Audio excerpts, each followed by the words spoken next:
नमस्कार, आपणा सर्वांचं दक्ष टाइम 24 लाईव्हमध्ये सहर्ष स्वागत। आजच्या विशेष बातमीपत्रामध्ये आपण पाहणार आहोत एमपीएससीची परीक्षा म्हणजे संयमाची परीक्षा, प्रमोद सटाले यांचं प्रतिपादन।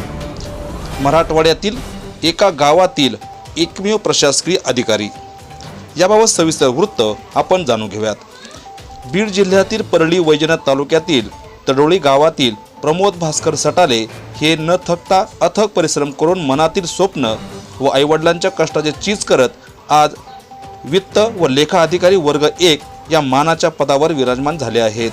श्रीगोंदा येथे प्रमोद सटाले यांच्या अभिनंदनासाठी आमदार निलेश लंके आले होते। यावेळी निलेश लंके यांनी प्रमोद सटाले यांचे भरभरून कौतुक केले। तर प्रमोद सटाले यांच्या पत्नी सौ स्मिता हराळ यांनीही एमपीएससी परीक्षा देत परिस्थितीशी तोंड देत फॉरेस्ट रेंज ऑफिसर या पदी त्या कार्यरत आहेत। दक्ष टाइम 24 लाईव्हशी बोलताना त्यांनी मनमुराद गप्पा मारल्या। त्यावेळेस ते म्हणाले, माझं मूळ गाव जे आहे ते तडोळी म्हणून आहे, तालुका परळी, जिल्हा बीड। आता ते त्याची लोकसंख्या एकंदरीत 1000 लोकसंख्येचं गाव आहे, छोटंसं। आणि आपण जसं म्हणतो तो बीड जिल्ह्याचीच ओळख आपल्या महाराष्ट्रात अशी आहे की बाबा ऊसतोड कामगारांचा जिल्हा।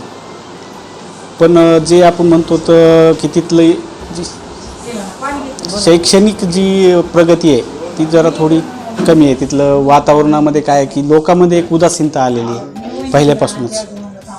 उदासीनता का आली तर की बाबा त्यातून काय भेटेल आपल्याला, त्याचा उदरनिर्वाह असेल किंवा आपल्याला जे म्हणता येईल की त्यातून काहीतरी उदरनिर्वाहासाठी साधन आहे का शिक्षणातून। एक तर शिक्षणासाठी पैसा नाही आणि शिक्षणामुळं पैसा निर्मिती होत नाही। ते त्यामुळं एक मला असं वाटतं की ती उदासीनता आल्यामुळं तर जरा ही नोकरदार वर्ग कमी आहे। आणि शिक्षणाच्या सुविधासुद्धा तिथं आजूबाजूला 4थीची शाळा जर सोडली गावामध्ये तर त्याच्यानंतर आम्हाला 10वीपर्यंतच्या शिक्षणासाठी तालुकाच गाठावा लागतो।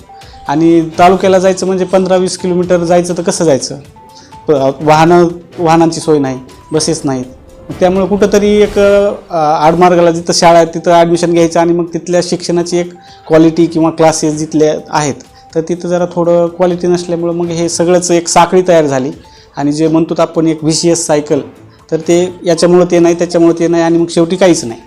ते असं त्याच्या मागचं कारण आहे। या ज्या पदापर्यंत पोहोचलात त्याबद्दल काय सांगा? सध्या माझी नुकतीच राज्य एमपीएससीने घेतलेल्या 2022 सालची राज्यसेवेमार्फत assistant director Maharashtra finance and accounting services वर्ग 1 म्हणजेच क्लास 1 या पदी नियुक्ती झालेली आहे। ते एक क्लास 1चं पद आहे आणि माझं पहिल्यापासूनच एक माझ्या याच्या अगोदर ज्युनियर ऑडिटर हे पदावरती होतो मी लोकल फंडला। तर तिथं मी असिस्टंट डायरेक्टर जे जिल्ह्याचे प्रमुख असतात तर त्यांना जवळून बघितलेलं आणि तिथंच माझी एक महत्त्वाकांक्षा जागी झाली। मी प्रेरित झालो की बाबा व्हायचं तर आपल्याला हे पद आपल्याला मिळवायचं आहे। पण आता मला यावर्षी एक योग जुळून आला, सगळ्यांचे आशीर्वाद आहेत, वडीलधाऱ्यांचे, सर्व आप्तेष्टांच्या मित्रांचे सदिच्छा आहेत आणि ते खूप भेटून गेलं। त्याबद्दल मी खूप आनंदी आहे। माझ्या मिसेसचं त्यामध्ये खूप मोठा वाटा आहे। लग्नानंतर तिनं म्हणजे मला खूप पाठिंबा दिला, म्हणजे अभ्यासासाठी तुम्ही करा, मी आहे असं। आता एमपीएससी विद्यार्थी आहेत जे तुम्ही सगळं आता देत आहे, तर त्यांना तुम्ही काय सांगाल? एमपीएससीमध्ये एक आहे की आपल्याला वाटतं की मुलगा गेला किंवा मुलगी गेली, एक आपल्याला अशी सवय, अकॅडमिकची अशी सवय असते की व आता आपण ॲडमिशन घेतलं, वर्षामध्ये ते काहीतरी त्याचा रिझल्ट परीक्षा होईल, निकाल लागेल, पास होईल, 35%ला आपण सरासरी पास असतं। पण इथं असं काही नाही, एमपीएससीमध्ये 35%ला पास नसतं। तुमचं त्या लिस्टमध्ये नाव असेल तरच तुम्ही पास। उगाच असं म्हणायचं नाही माझं 1 मार्कानं गेलं आणि 2 मार्कानं गेलं, ते गेलं ते गेलं। त्यामुळं तुम्ही त्या लिस्टमध्ये असाल तरच तुम्ही पास आहेत। त्यामुळं प्रत्येकाने एक संयम, इथं परीक्षा फक्त अभ्यास हा विषय नाही तर त्याच्या भोवती जे तुम्हाला वेट करावा लागतो। एक परीक्षा आता ही 2022ची परीक्षा आहे, मे 2022ला ह्याची पूर्वपरीक्षा म्हणजे जाहिरात आलेली आहे। आज उजाडला आहे आपला 2024चा म्हणजे मार्च।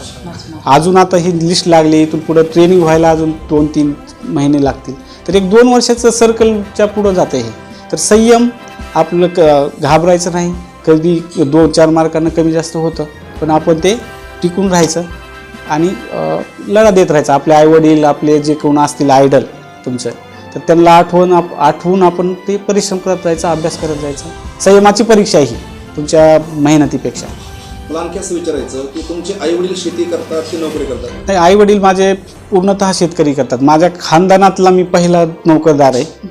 त्यामुळं असं आहे की एक जेमतेम एक 10-12 एकर जमीन आहे आणि त्यावरतीच एक उदरनिर्वाह करत करत त्यांनी शिकवलं. आणि एक वेळ अशी आली की बुवा आर्थिक अडचणी, ते तिघं भाऊ आहेत आम्ही, तर ते आर्थिक अडचणी अशा परिस्थिती तयार झाली की मग ते जमीन विकून त्यांनी शिकवलं आम्हा तिघाला. एक वकील आहे, एक तिसरा आता स्पर्धा परीक्षा देतो आणि मी. तर असं एक परिस्थिती आहे. आता सुव्यवस्थित आहे. मधला भाऊ सरपंच प्लस वकिली असं तो करतो. आपली जी शेती आहे ती बागायती आहे की जिरायती आहे? जिरायती आहे, पण आता नंतर तिथं वांधरण आहे ते बागायती आहे, बऱ्यापैकी बागायती आहे. तुम्हाला आतापर्यंत लहानचं मोठं केलं, शिक्षण दिलं, इथपर्यंत आणून बसवलं, तर त्या आई वडिलांबद्दल काय म्हणाल तुम्ही? आईवडिलाबद्दल म्हणजे शब्द अपुरे आहेत. आजी आजोबा, मी सगळ्यात अगोदर मी माझ्या आजी आजोबांना म्हणजे हे करतो की त्यांची एक प्रेरणा आहे की बुवा त्यांनी सपोर्ट केला. आई वडील तर आपल्या हाडाचं म्हणजे रक्ताचं पाणी करूनच शिकवत असतात. त्यामुळं त्यांच्याबद्दल मी एवढंच म्हणेल की आपले बूट जरी तयार केले माझ्या कातड्याचे आणि त्यांना दिले तरी ते कमीच आहे. म्हणजे जे काही भेटलेलं आहे, आज माझा हा शासकीय सेवेतील तिसरी नोकरी आहे. अगोदर क्लास 3 होतो, क्लास 2 होतो, आता क्लास 1 झालेलो आहे. त्यामागे माझी काहीच नाही आहे.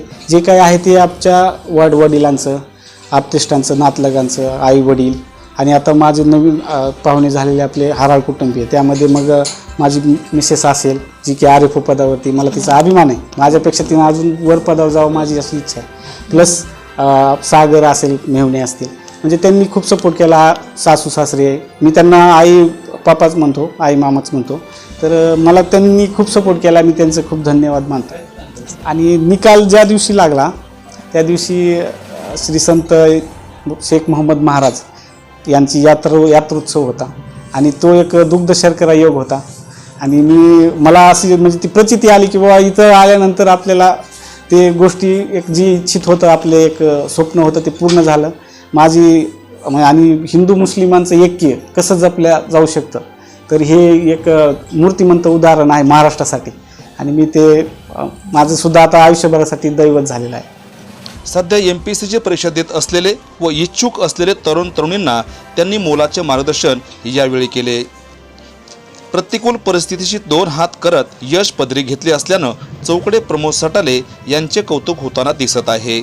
आजच्या खास वृत्ताबरोबर तुर्तास इथेच थांबू. पुन्हा भेटू नवनवीन बातम्यांमध्ये. तोपर्यंत जय हिंद. दक्ष टाइम 24 लाईव्ह, श्रीगोंदा.